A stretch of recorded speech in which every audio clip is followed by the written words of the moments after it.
One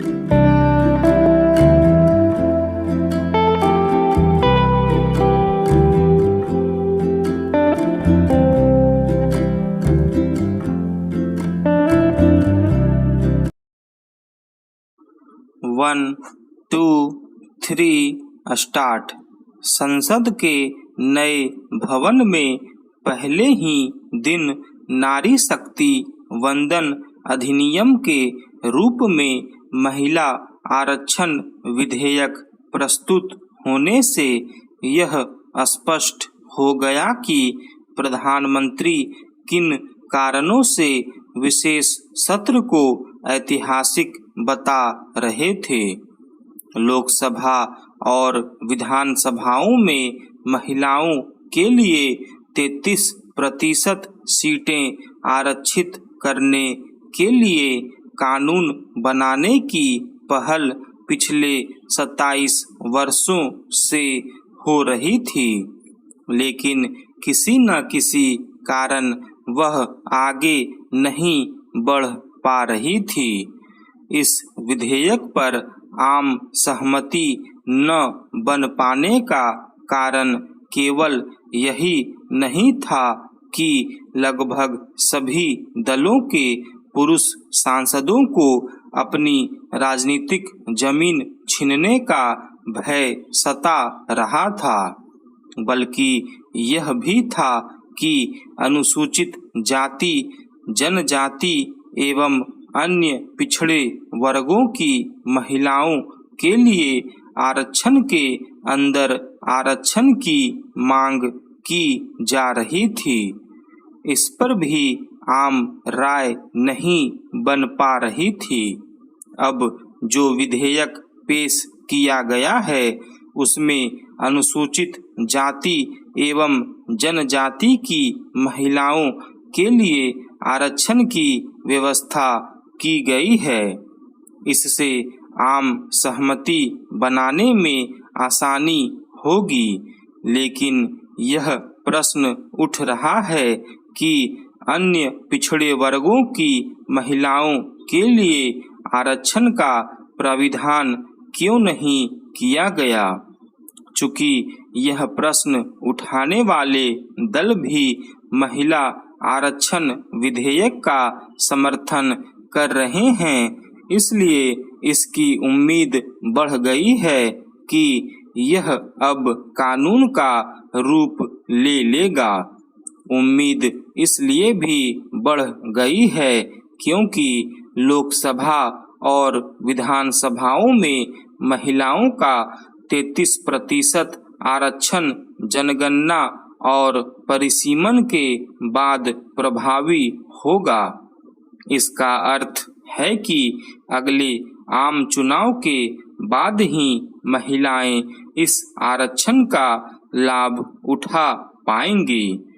चूंकि परिसीमन के चलते लोकसभा और विधानसभाओं की सीटें बढ़ जाएंगी, इसलिए मौजूदा पुरुष जनप्रतिनिधियों को यह चिंता नहीं रहेगी कि उनकी राजनीति का क्या होगा।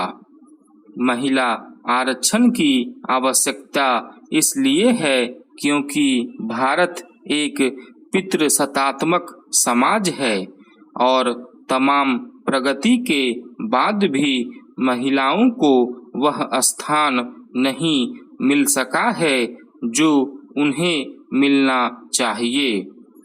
यह अच्छा है कि प्रस्तावित विधेयक में 15 वर्ष बाद महिला आरक्षण की समीक्षा का प्राविधान है।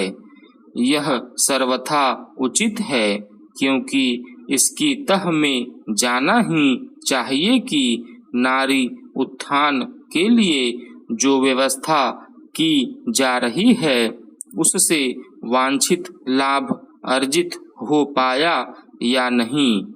हर किस्म के आरक्षण की समीक्षा इसलिए होनी चाहिए ताकि यह जाना जा सके कि पात्र लोगों को उसका सही लाभ मिल रहा है या नहीं। यह जानना इसलिए और आवश्यक है, क्योंकि यह देखने को मिल रहा है कि पंचायतों में आरक्षण के चलते महिलाओं की भागीदारी तो बढ़ी है, लेकिन कई जगह उनके दायित्वों का निर्वहन उनके पति कर रहे हैं। अब जब लोकसभा और विधानसभाओं में महिलाओं के समुचित प्रतिनिधित्व की दिशा में आगे बढ़ा जा रहा है, तब यह भी देखा जाना चाहिए कि राजनीति से इतर क्षेत्रों में भी महिलाओं की भागीदारी कैसे बढ़े। स्कूली शिक्षा में सुधार के लिए उठाए गए कड़े कदम के अब सकारात्मक परिणाम सामने आने लगे हैं। विद्यालयों में शिक्षकों और बच्चों की उपस्थिति बढ़ गई है। राज्य के 1/4 से अधिक स्कूलों में बच्चों की उपस्थिति 75% से अधिक रह रही। पहले ऐसे स्कूलों की संख्या 2% से भी कम थी। हाल में विभाग ने आदेश जारी किया है कि स्कूलों में विद्यार्थियों की उपस्थिति 75% अनिवार्य होनी चाहिए। इसकी कड़ाई से मॉनिटरिंग की जा रही है। शिक्षकों से रोज रिपोर्ट मांगी जा रही है। विभाग का उनसे देर शाम तक ऑनलाइन संवाद होता है। जाहिर है, जब पढ़ाने वाले स्कूल आएंगे तो पढ़ने वाले कक्षा से कैसे नदारद रह सकते। बहरहाल सुधार की ओर उठाए गए इस कदम के बाद भी अभी तय मंजिल तक पहुंचने में लंबा वक्त लगेगा। बच्चों को स्कूल तक पहुंचाने के बाद अब उनकी पढ़ाई का स्तर बेहतर करना होगा। शिक्षक यहाँ हाजिरी लगाने के बाद अपने निजी काम पर निकलने के आदी रहे हैं। वर्षों से उनकी इस आदत ने जंग का रूप ले लिया है। रगड़ रगड़ कर इस जंग को छुड़ाना होगा, ताकि वह अपने मूल काम पर फोकस कर शिक्षा की गुणवत्ता को ऊपर ले जाने में योगदान दे सकें।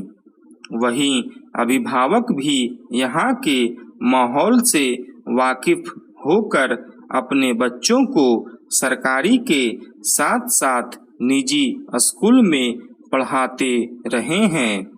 इससे पढ़ाई का नुकसान भी नहीं होता और सरकारी सुविधाओं का लाभ भी मिल जाता है। हाल में ऐसे करीब 1.5 लाख बच्चों का नाम स्कूल से काटा गया है।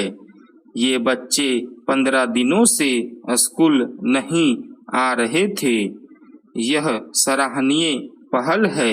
इससे इन पर हो रहा सरकारी खर्च बचाया जा सकेगा।